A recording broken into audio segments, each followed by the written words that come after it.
Dr. Kim Hannah looked out the window of her small research station. The empty black space stretched far beyond what her eyes could see. 3 months had passed since the last supply ship visited Station Taiyang. 3 months of being alone with only her computers and alien samples for company. She missed her brother Daeyun terribly. He had died in a mining accident 2 years ago. Sometimes she still expected to hear his laugh echoing through the corridors of their childhood home. There was only silence in the cold metal halls of the station.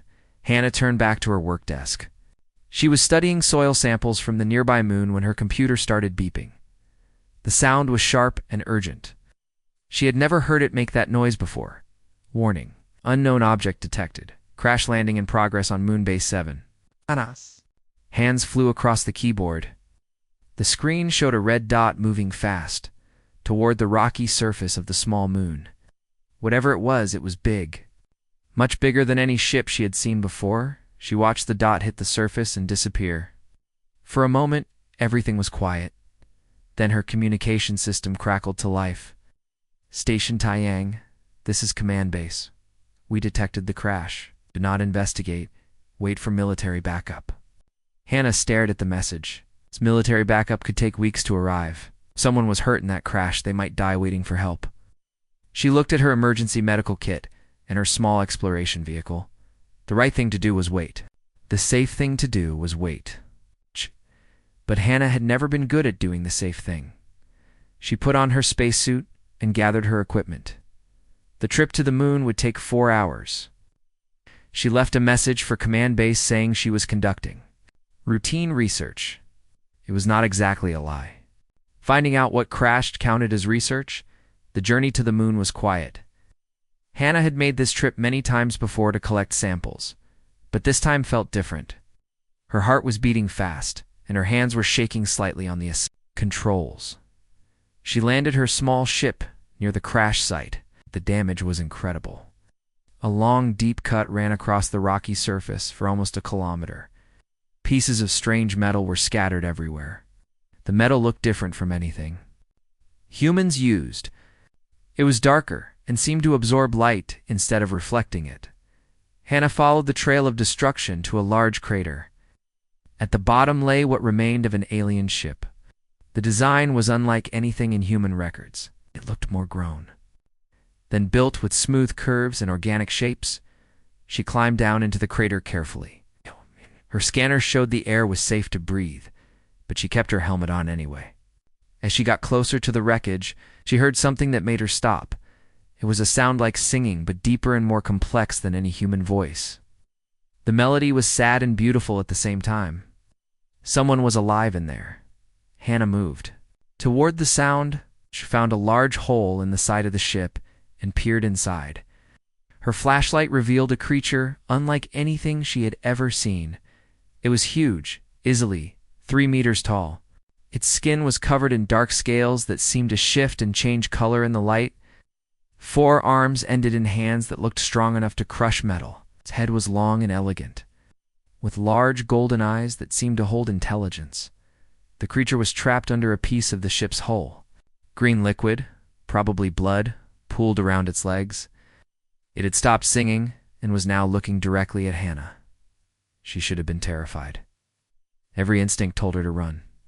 This was clearly one of the Nacti, the alien race that had been attacking human colonies for years. The news reports called them monsters, killers, beasts without souls.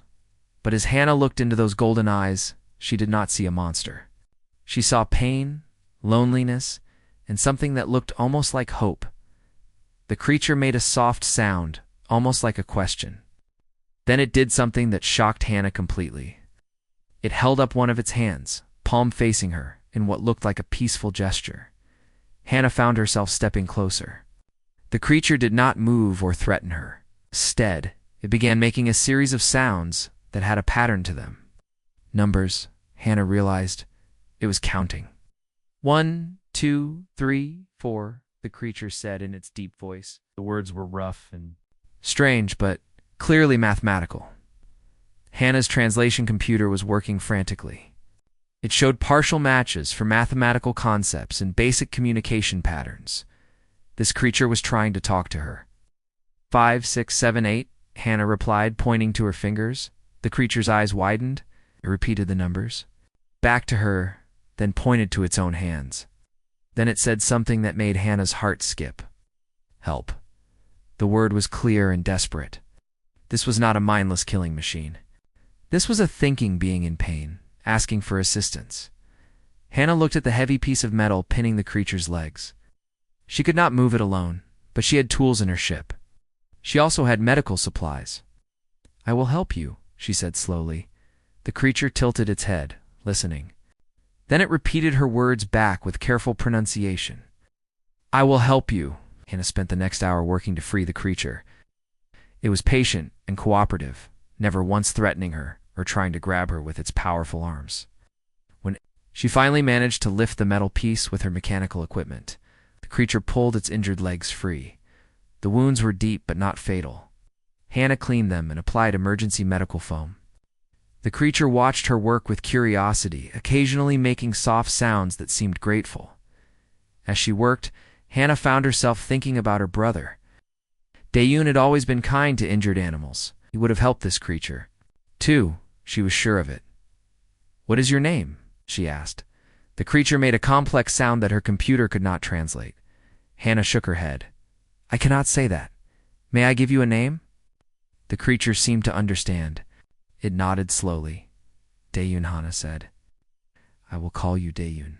The creature repeated the name several times, as if testing how it felt. Then it looked at Hannah and said something that sounded like approval. As the hours passed, Hannah realized she had made a choice that would change everything. She was not just helping an injured alien. She was befriending one of humanity's greatest enemies. But looking at Dae-yoon's gentle golden eyes, she could not bring herself to regret it. Sometimes the most dangerous choices were also the most necessary ones. The war that would come later would prove her right. But for now, there was only a woman and a wounded creature, learning to trust each other in the darkness of space. 3 weeks had passed since Hannah first found Dae-yoon in the crashed ship. Every day, she made the journey to the moon to visit him. She brought food, medical supplies, and most importantly, time to talk and learn. Dae-yoon was healing well.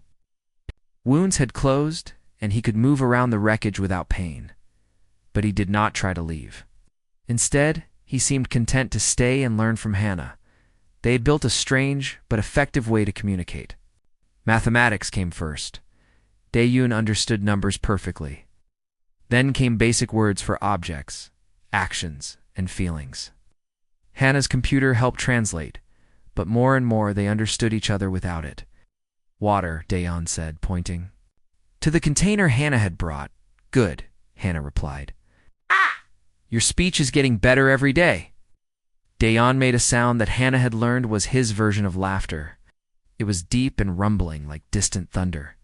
The first time she heard it, she had been frightened. Now it made her smile. Hannah teach good, Dae-yoon said. Dae-yoon learned fast. She was amazed by how quickly he picked up human language. His species was clearly very intelligent. This made her wonder why the news reports always called them mindless. Beasts, Dae-yoon, she said carefully. Tell me about your people. Tell me about the Nakti. His golden eyes grew sad. He was quiet for a long time, looking out at the stars through a crack in the ship's hull. Nakti not bad, he said finally. Nakti lost. Nakti afraid. Afraid of what? Home gone. Star die. All Nakti must find new home, or die too. Heart sink. This was not what the human news reports said. They claimed the Nakti attacked human colonies because they were violent and cruel. But Dae-yoon was describing a desperate refugee crisis. How long have you been searching for a new home? She asked. Many years, more than Hannah life, more than Hannah father life. The Nakti had been wandering space for generations looking for a place to live. No wonder they seemed so fierce in battle. We're fighting for survival. Why do you attack human colonies? Hannah asked. Dae-yoon's expression grew even sadder. Humans shoot first. Always shoot first. Nakti tried to talk, but humans think Nakti want to kill, so Nakti must fight to live. This was a very different story from what Hannah had been told. She thought about all the reports of Nakti attacks Had humans been the ones to start the fighting? What did the Nakti want? She asked. Peace, Dayan said simply. Home, place to raise young, place to remember old ways. They sat in comfortable silence after that. Hannah was beginning to understand that everything she thought she knew about the Nakti was wrong. They were not monsters or refugees. The next day, Hannah brought something special with her. It was a small music player that had belonged to her brother. She had been saving it for when she felt too lonely, but now she wanted to share it with Daeyoon. This is music, she said, turning it on. The soft melody filled the space inside the wrecked ship. It was a simple song, one that Daeyeon had hummed to her when they were children. Daeyeon listened with his head tilted, completely focused. When the song ended, he was quiet for a moment. Then he began to hum. The melody was similar to the human song, but more complex. It had layers and harmonies that made Hannah's skin tingle. Beautiful, she whispered. Do you remember with music, Daeyeon explained. This song about Homestar, about green growing things, about water that runs clear. Your people miss your home very much. But Daeyeon think maybe find new home here, find new family. He looked at her when he said this, and Hannah felt something warm in her chest. Family. He was talking about her. Back at the station, things were becoming more difficult. Commander Park Min-ho had noticed that Hannah was using more supplies than usual. He had asked her about it twice, and she had made excuses about expanded research projects.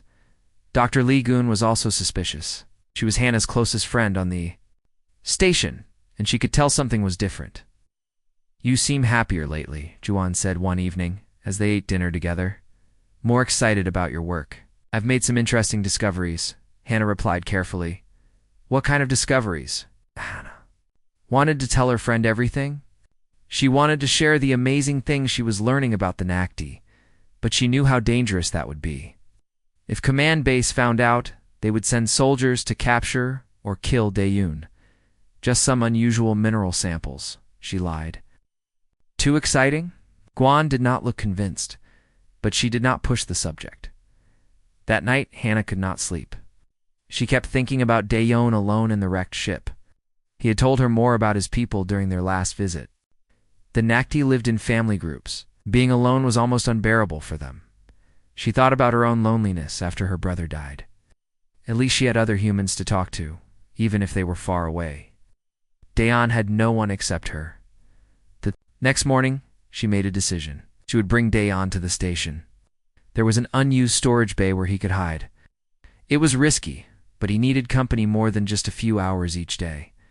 When she suggested it, Daeyeon was nervous. Humans? See Daeyeon, humans afraid, he said. Not all humans, Hannah replied.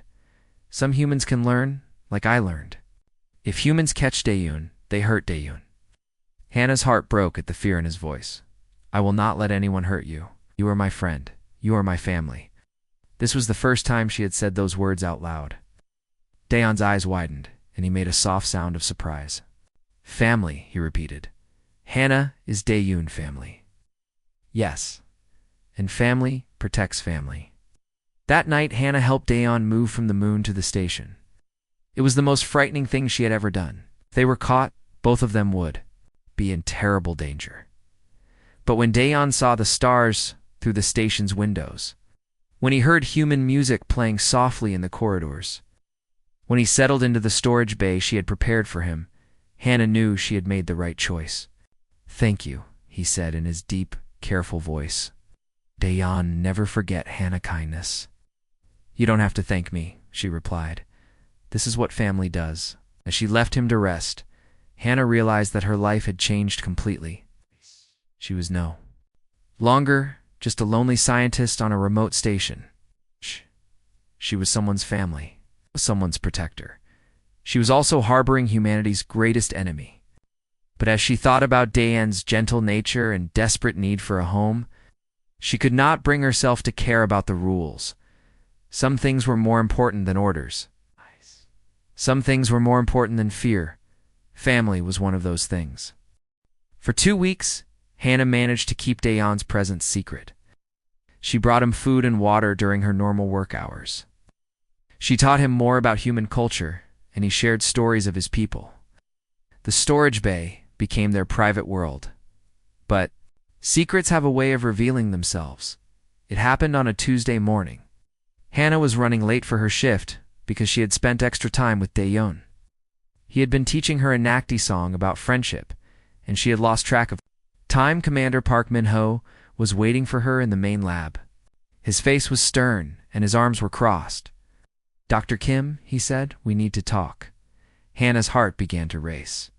"What about Commander, about your research? About the extra supplies you've been using? About the unauthorized equipment that's gone missing?" She tried to look calm. "I told you, I'm working on an expanded mineral analysis project. Show me your data." This was the moment Hannah had been dreading. She had no fake research data to show him. She'd been too busy learning about Daeyeon's people to create a convincing lie. "The data is still being processed," she said weakly. Commander Park stepped closer. "Dr. Kim? I've been patient because you're a good scientist. But something strange is happening on this station. Equipment disappears. Food goes missing. And yesterday, Chief Engineer Hong heard singing coming from Storage Bay 7. Hannah felt the blood drain from her face. Singing. Deep, non-human singing. Want to explain that?" Before Hannah could answer, Dr. Lee Guan entered the lab. She looked worried. "Commander, I think you should see this," she said, holding up a tablet. "I've been analyzing the atmospheric readings from the past few weeks. There's been a consistent pattern of oxygen consumption that doesn't match our crew numbers." "What are you saying, Dr. Lee?" "Someone or something else is breathing the air on this station." The three of them stared at each other in silence. Finally, Commander Park spoke. "Kim, I'm going to ask you one more time. What is in storage?" "Bay 7. Hannah looked at her friend Ji-won, then at the commander. She thought about Daeyeon, waiting alone in the storage bay, trusting her to protect him. She thought about his gentle nature and his desperate need for a home. "A friend," she said quietly. "A friend." Commander Park's voice was sharp. "What kind of friend?" "Nakti." The words hung in the air like a bomb about to explode. Dr. Lee dropped her tablet. Commander Park's face went white. "You brought a Nakti onto this station?" he whispered. "He's not dangerous," Hannah said quickly. "He's hurt and alone. Just needs help." "Are you insane?" Commander Park shouted. "Those things are killers. They've destroyed dozens of human colonies. Daeyeon isn't like that. He's peaceful. He's intelligent. He's been teaching me about his people. Daeyeon." Dr. Lee stared at her friend. "You named it him." "I named him after my brother."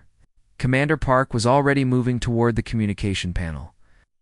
"I'm calling for immediate military backup. We have a hostile alien on board." "No, wait." Hannah grabbed his arm. "Let me show you." "Let me prove that he's not hostile." "Absolutely not. Security protocols are clear. All Nakti are to be considered extreme threats, but he's not a threat. He's been here for 2 weeks. If he wanted to hurt us, he would have done it already." Doctor? Lee was looking back and forth between them. "Hannah, even if this creature is peaceful, harboring an enemy alien is treason. Could be executed for this." "I don't care," Hannah said firmly. "He's not my enemy. He's my friend," Commander Park finished. His call to command base. "A military ship will be here in 6 hours. Till then, we're going to Storage Bay 7 to secure this creature. His name's Daeyeon. I don't care what you call it. Get your weapon." They walked through the station corridors in tense silence. Hannah's mind was racing. She had to find a way to protect Daeyeon. Maybe if she could show the others how gentle he was, they would understand. When they reached Storage Bay 7, Commander Park drew his weapon. Dr. Lee stayed behind them, clearly frightened. "Open the door," the commander ordered. Hannah's hands shook as she entered the access code. The door slid open, revealing the storage bay. Daeyeon was sitting in the far corner, humming softly to himself. When he saw them, he stopped and stood up. Dr. Lee gasped. Commander Park raised his weapon. "Don't move," the commander shouted. Daeyeon looked at Hannah with confusion and concern. He could see that she was upset. "Hannah hurt?" he asked in his deep, careful voice. "No, Daeyeon, but there's trouble." I told you not to move. Commander Park's gun was shaking.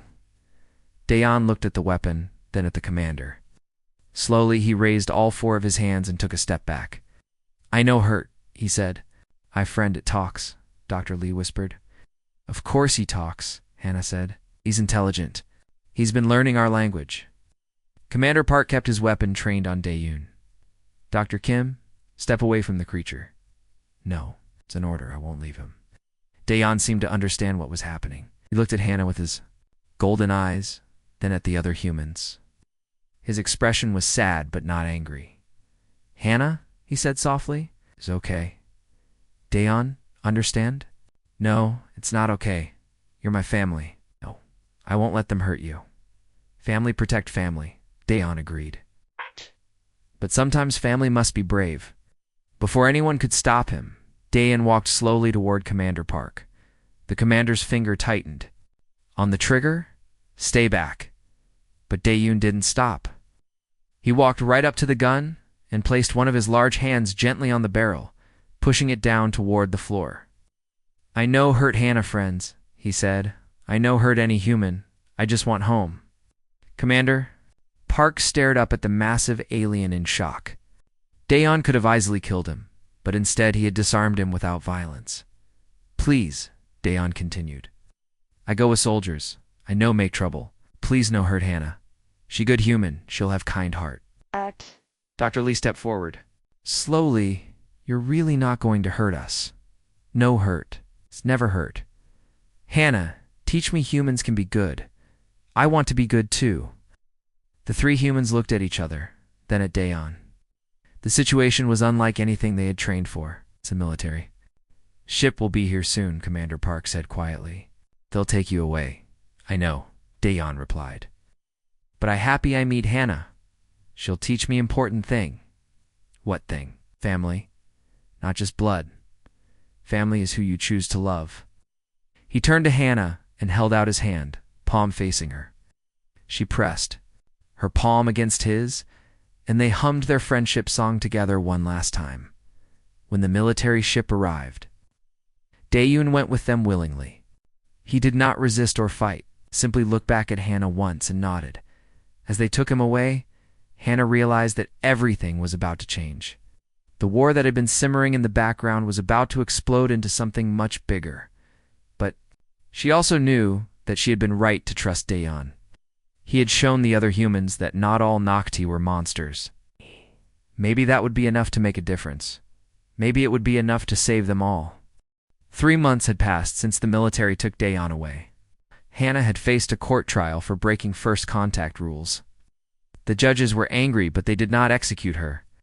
Instead, they gave her a new job working with the military translation. Her new workplace was a large gray building on Earth. Hundreds of people worked there, trying to understand alien communications. Hannah sat at a small desk in a room full of computers and screens showing strange symbols.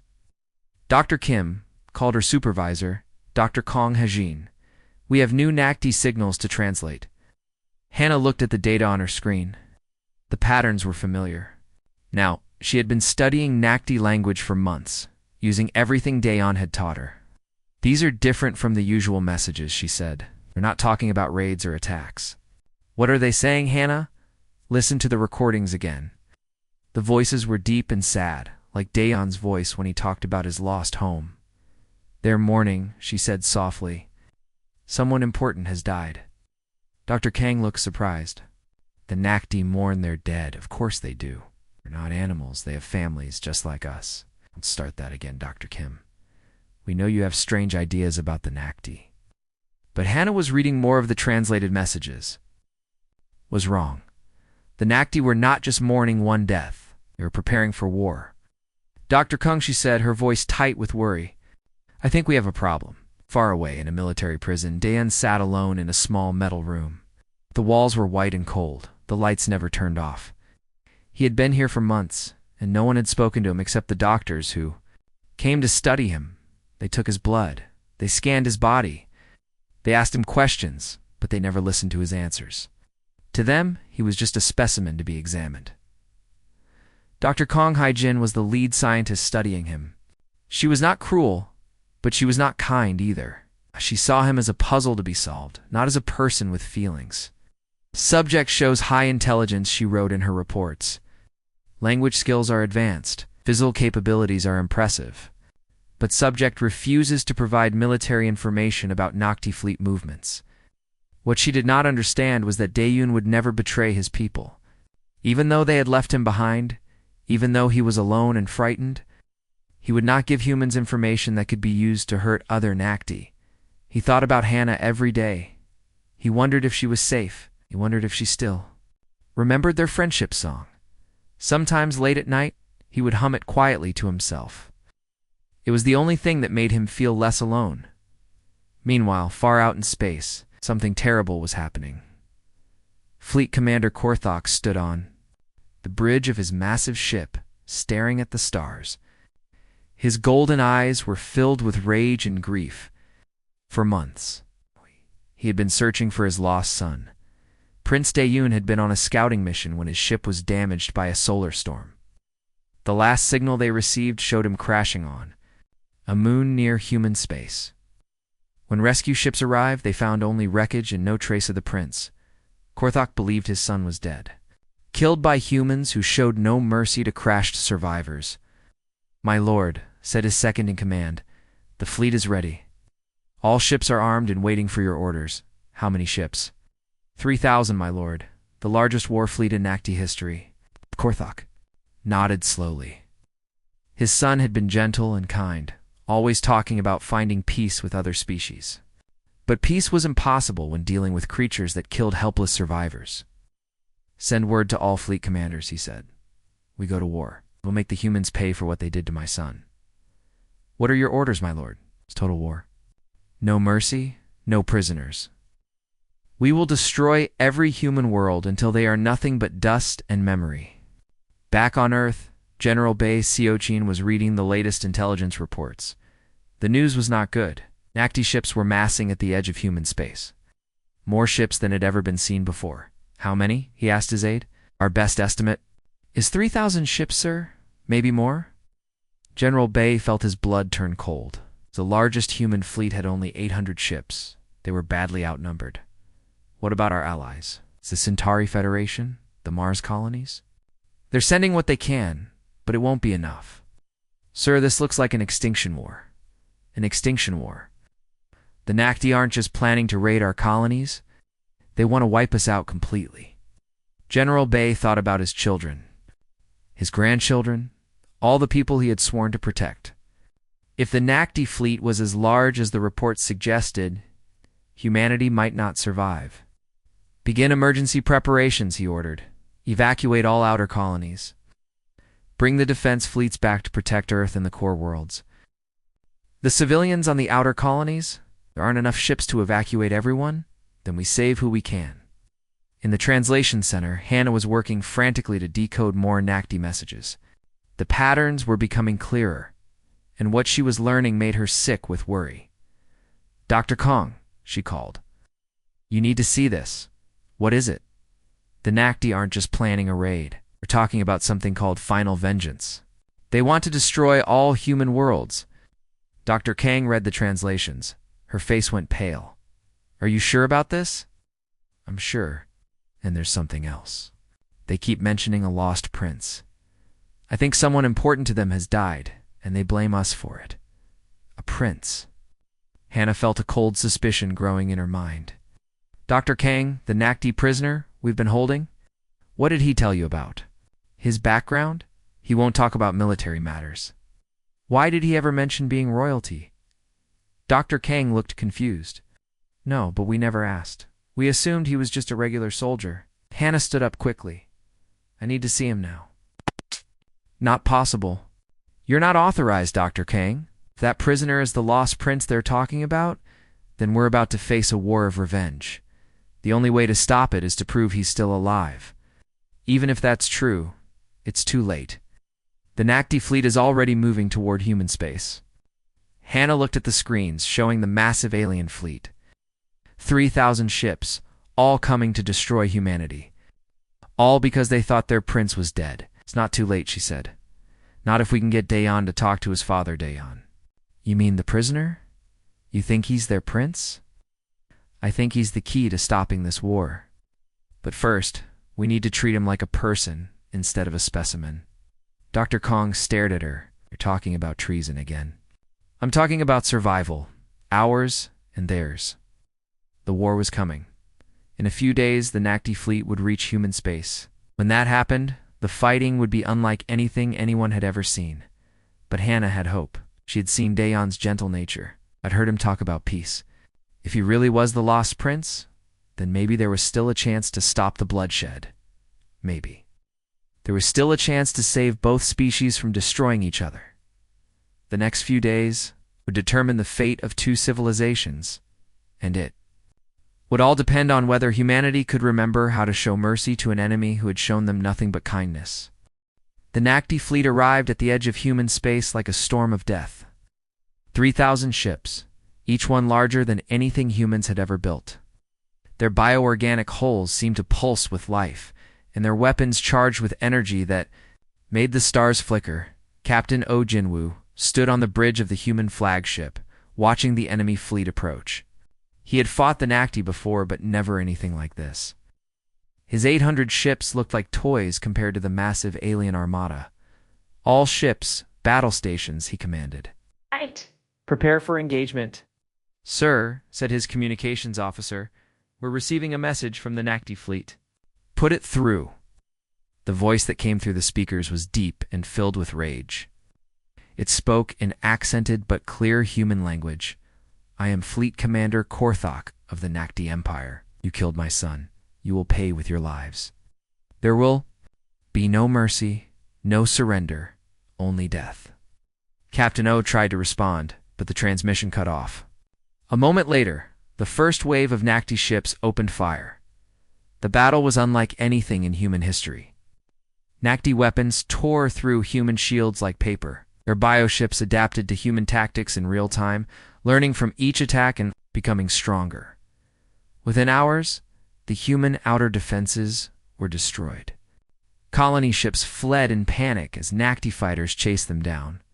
Whole worlds sent out desperate distress calls before going silent, reported the tactical officer. We've lost contact with the Kepler colony. What about New Tokyo? Under attack. They're requesting immediate evacuation. Captain O felt sick. Millions of people lived on these colonies. If they could not hold the Nakti back, entire populations would be wiped out. All ships fall back to the secondary defense line. We'll make our stand at the asteroid belt. But even as he gave the order, he knew it was hopeless. The Nakti were too strong, too fast, too many. Humanity was facing extinction. On Earth, General Bae Seokjin watched the battle reports with growing horror. Each update brought worse news. The Nakti were not just winning, they were destroying everything in their path. Sir, said his aide, the president is asking for options. What options? We're being wiped out. What about the nuclear option? General? Bae shook his head. Nuclear weapons won't work against bioships. They'll just adapt to the radiation. Then what do? We pray for a miracle. At the research facility, Hannah was fighting her own battle. She had been trying for hours to get permission to speak with Dae-yoon, but Dr. Kong kept refusing. The prisoner is a military asset, Dr. Kong said. I can't just let you talk to him. He's not a prisoner. He's a prince, Hannah shouted. And his father is out there destroying our colonies because he thinks we killed his son. Even if that's true, what difference does it make? The war has already started. Hannah grabbed Dr. Kong by the shoulders. It makes all the difference if we can prove that Daeon is alive. If we can show his father that we've been treating him. Well, maybe we can stop this. You're dreaming. The Nakti don't negotiate, Daeon would. He's different. Believes in peace. Dr. Kang looked at the battle reports on her screen. Human ships were being destroyed faster than they could be replaced. At this rate, Earth itself would be under attack within days. Fine, she said, but I'm coming with you. They made their way to the prison section of the facility. Daeon was in the same small white room he had been in for months. He looked thinner than before, and his golden eyes had lost some of their brightness. When he saw Hannah, his face lit up with joy and surprise. Hannah, he said, standing up quickly. You here? You safe? I'm safe, Daeon. but many humans are not. No. Your people are attacking our colonies. Daeon's expression changed to confusion and concern. My people? What you mean? There's a huge Nakti fleet attacking human space. They're led by someone called Fleet Commander Korthak. He says we killed his son. Daeun went very still. His face turned pale under his dark scales. Korthak, he whispered. My father. Your father. Dr. Kong stared at him in shock. You're the Fleet Commander's son. I am Prince Daeun, son of Fleet Commander Korthak, heir to the Nakti Empire, he said formally. Then he looked at Hannah with desperate eyes. My father thinks I dead. Yes, he's attacking our colonies for revenge. Daeon sat down heavily. This is bad. Very bad. My father, in grief rage, will not stop until all humans dead. Can you contact him? Can you tell him you're alive? Maybe, but he far away, and he very angry. When Nakti in grief rage, they not listen to reason. We have to try, Hannah said. Millions of people will die if we don't. Daeon looked at her, then at Dr. Kong. You keep me prisoner for months. You study me like animal. Why you want help now? Dr. Kang looked uncomfortable. Because we need you. Is that not good reason? Hannah stepped forward. Because you're my friend. Because you believe in peace. Because you don't want innocent people to die. Daeon studied her face. You still think of me as family? Always. He nodded slowly. Then I try. But I need real communication equipment, not prison cum system. I'll arrange it, Dr. Kang said. An hour later. They had set up a powerful transmitter in the facility's main communication center. Daeon sat before the controls, his 4 hands moving over the alien interface he had helped them build. Sknell is strong, he said, but will take time to reach Father's ship. How long? Maybe 6 hours, maybe more. Hannah looked at the battle reports. In 6 hours, the Nakti fleet would be much closer to Earth. More colonies would be destroyed. More people would die. Send the message, she said. Daeon began to speak in his native language. The words were complex and musical, full of emotion. He spoke for almost 10 minutes, his voice sometimes sad, sometimes urgent, always loving. When he finished, the room was quiet. What did you say? Dr. Kang asked. I tell him I alive. I tell him humans not kill me. Tell him I find good humans. Who show kindness? I tell him to stop war. Will he listen? I do not know. My father loved me very much, but he also very proud, and he very angry. They waited. Outside, the reports continued to come in. The Nakti fleet was advancing steadily, destroying everything in its path. Human resistance was crumbling. Sir, came a voice over the intercom. We're receiving a transmission from the Nakti flagship. It's directed specifically at this facility. Put it through. The voice that came through the speakers was the same one that had declared war on humanity, but now it was different. Instead of rage, it was filled with desperate hope. My son, the voice said in the Nakti language. My son, is it really you? Daeon's eyes filled with tears. Yes, father. It is me. I am alive. The humans did not kill you? No, father. A human saved me.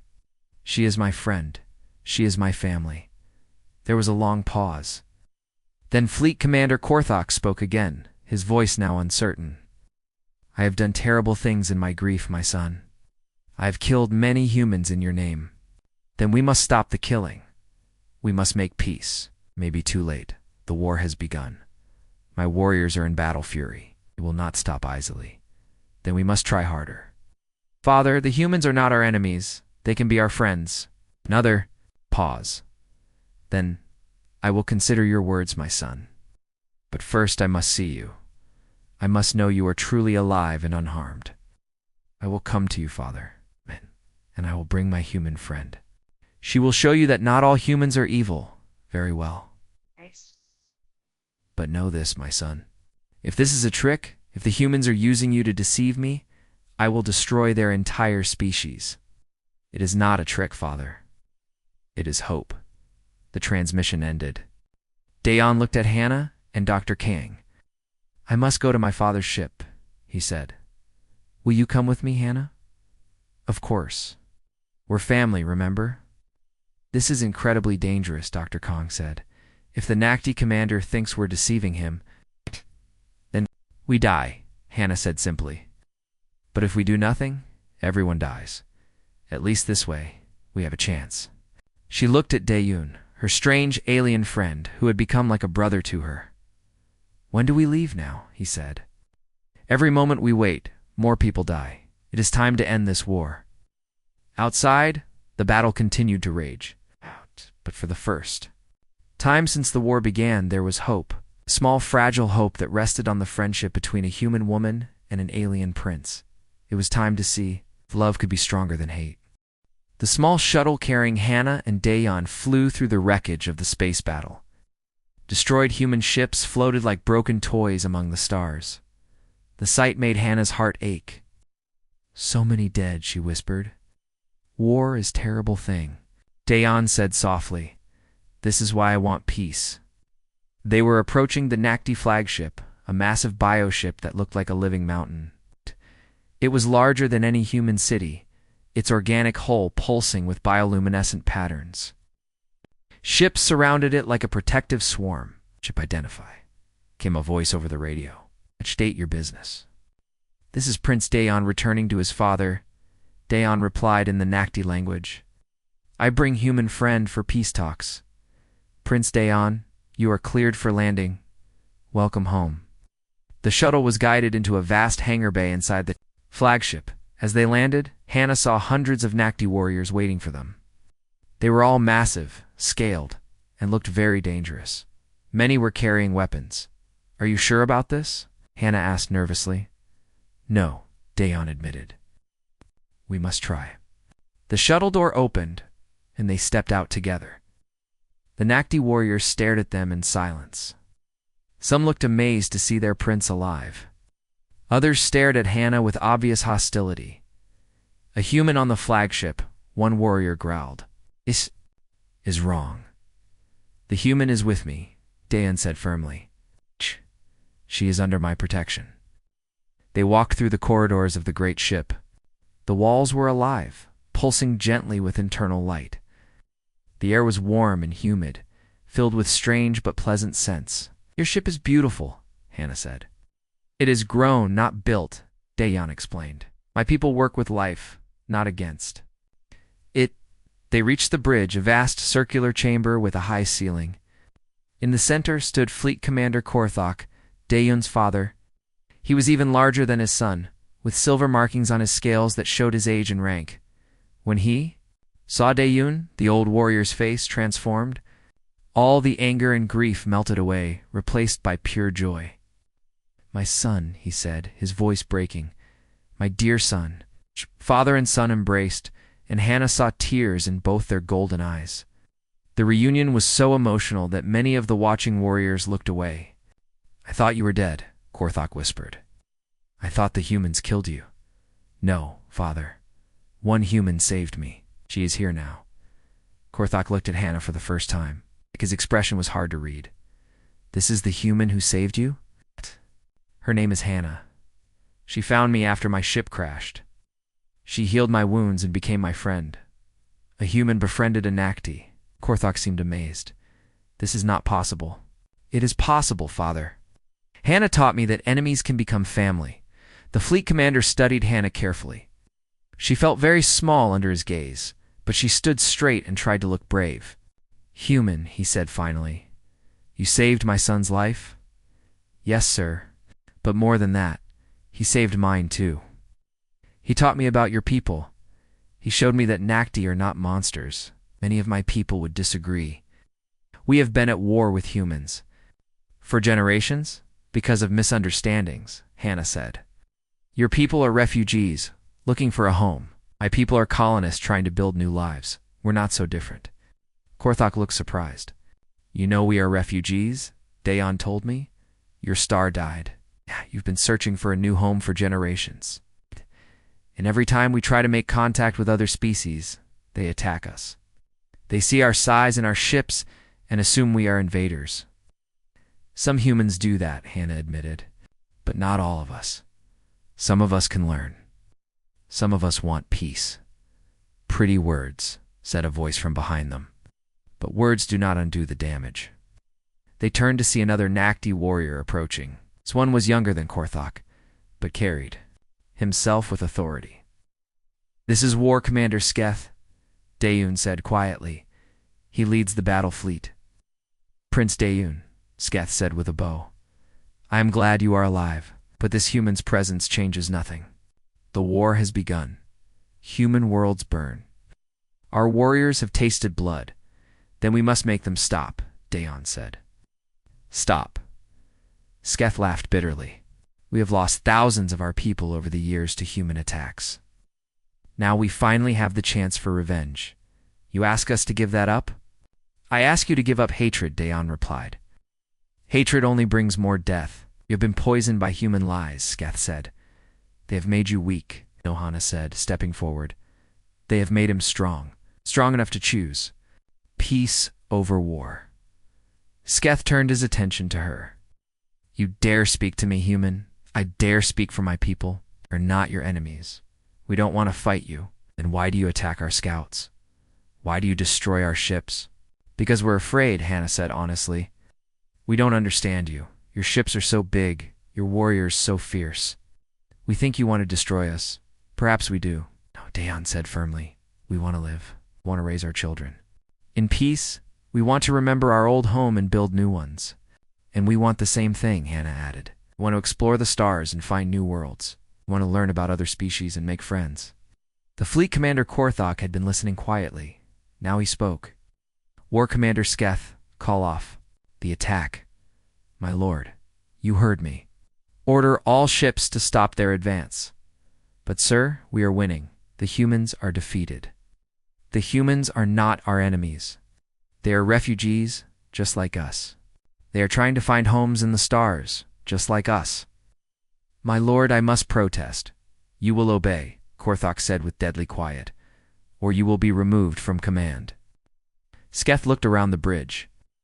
The other warriors were watching carefully. Some seemed to agree with him, but others looked thoughtful. "What proof do we have that humans can be trusted?" Sketh asked. "I am the proof," Dayon said. "This human could have turned me over to her military. She could have used me as a prisoner. Instead, she treated me as family.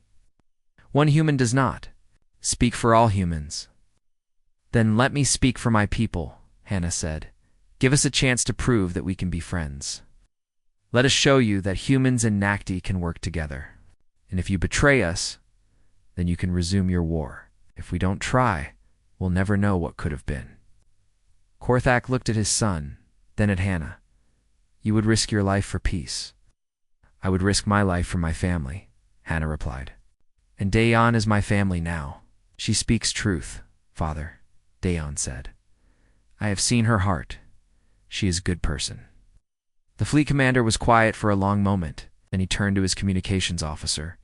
"Send a message to all ships. Cease. Fire. All attacks are suspended." "Sir," the officer looked confused. "You heard me? And send a message to the human fleet. Tell them we want to talk." "My lord," Sketh said desperately, "this is a mistake. The humans will use this chance to attack us. If they attack, we will defend ourselves. But first, we will give peace a chance." An hour later, the bridge was filled with voices as both fleets established communication. Captain Ojinwu's face appeared on the main screen, looking tired but hopeful. "Fleet Commander Korthok," he said. "We received your message. Are you serious about peace talks?" "I am serious, Captain. My son tells me that humans and Nakti can be friends. I want to see if this is true. Your son." Dayun stepped forward. "Captain O, I am Prince Dayun. I was rescued by Dr. Hannah Kim after my ship crashed. She showed me that humans can be kind." Captain O stared at the screen in amazement. "Dr. Kim, you're alive?"